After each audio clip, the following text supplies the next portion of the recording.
I think one of my favorite things that I've taken away thus far from like clinical psych is that most things can be explained. And I think that gets looked past, like you're saying, how some youth, adolescents, even adults, there are these certain behaviors that just get pointed at as and blamed for. When it's like, maybe we should ask, like, why is this occurring, possibly? What has led up to kind of these behaviors? Because there probably is some type of explanation. And if doing that, having that process is kind of the initial stages of empathy. Right. There was a child when I was at UCLA, a teenager, who was in a transracially adopted home. And she came to see me, and her mother brought her to me. And one of the conversations in the very first session was sometimes there's an understanding that you don't have to necessarily ask the why if you know the background story. It would make sense.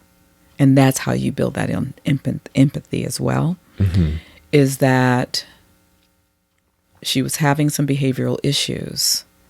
And I was asking questions like, what is, I know that you're adopted.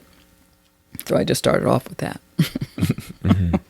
Okay, so why not just cut to the chase? Yeah. And then it was, as she was talking about that, so I'm wondering if you've had feelings, if you've thought about your birth mother or birth father. I'm wondering if you've had wondering about what happened and why it happened, why you were here, why you got adopted, different conversations about what she was possibly thinking. And she was nodding that yes, she had those thoughts. And I said, do you know what she looks like? And talking about her birth mother. And she said, yes.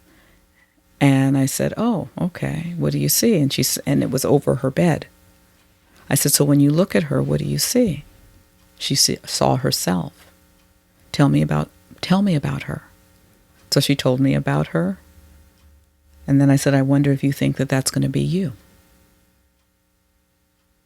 And that's when the tears came, and that's the problem of what she was being brought to made sense. Because she's projecting her mother's reality onto herself. And also wanting to connect. See, so it's about, okay, that's her and that's you.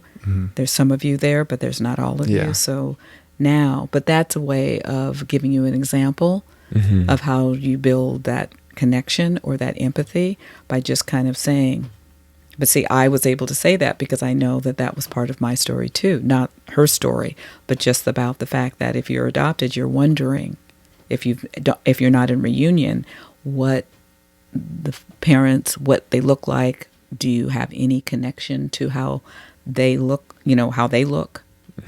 So it's all these different things that show up. So it's like you can kind of get to that around what the potential thoughts are or feelings without you saying it's you. Do you find that those types of scenarios, with a lot of the work that you've done within adoption, is that a common a reoccurrence that there? And maybe if you could explain a little bit more about what a lot of the thought pattern that these kids are going through their stages of development in adoption, and how they are common struggles that the kids go through, and maybe something about what parents are doing to help ease their kids' anxieties around that. Right. Is that it's a lifelong issue, adoption. So that just number one is that there's always going to be something, even if it's just a little tinge. And in the wondering about, like I looked at your picture of your grandfather, right, and saw the connection. That's what all humans want, is a connection. When I look in the mirror, who else looks like me? How does that show up? And so you can look at parents, your own parents, and people will say, oh, you look just like your mom.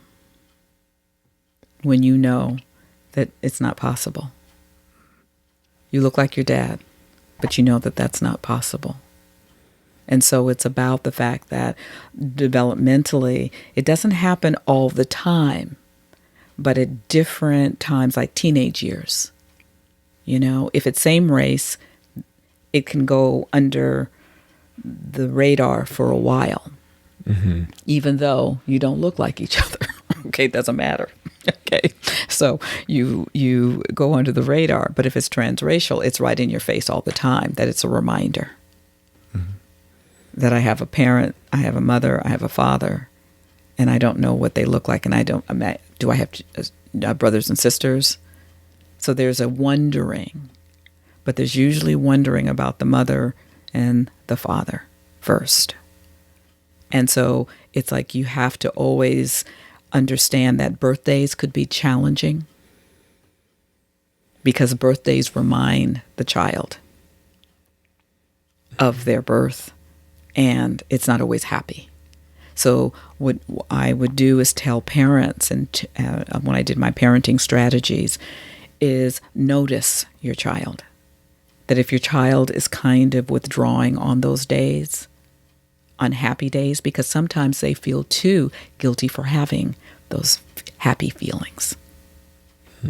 So letting them understand that this is kind of normal and let it pass, but also, check in. I notice that this may be too much.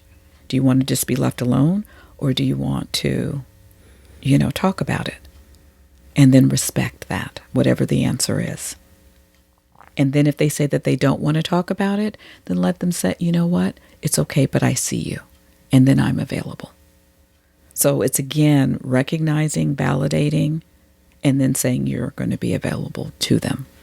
Do you think there's any value in having these types of conversations at a younger age versus an older age? I mean, I would imagine the earliest you can really have honest conversations about this, that it would probably be for the better. But is there like a too early to be putting this kind of like rattling that side of somebody?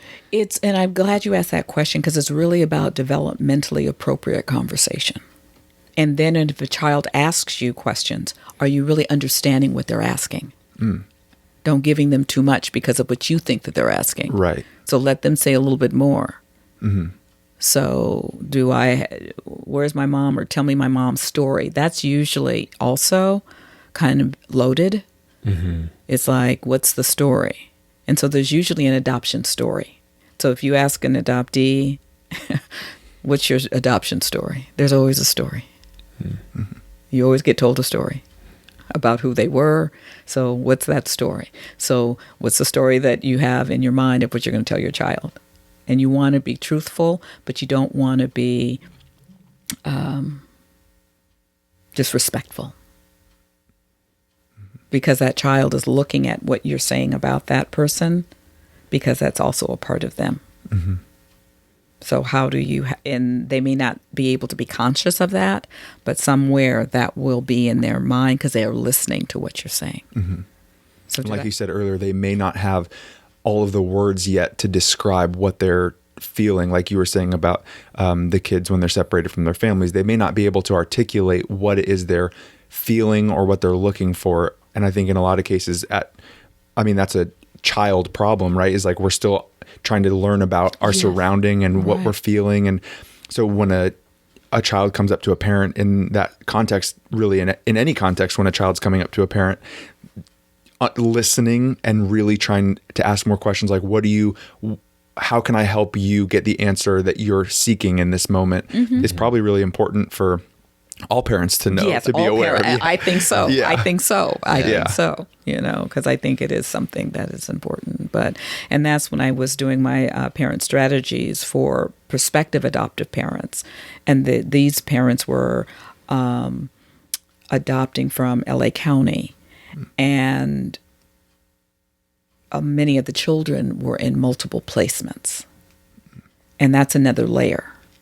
Okay, so there's all these nuances to this particular population is that with multiple placements, and then you're saying that you're going to put them in a home with an adoptive parent or parents is that now you're severing the ties with any possibility, relinquishing the parental rights from their biological parents. Okay? And then the foster adopt parents who may not have had any children are now taking a child who is 8, 9, 10. I'm going to even say 4, 5, 6, who have had multiple placements, being 4, 5, 6, 7, 8, 9, 10 placements before they're finding their foster adopt home.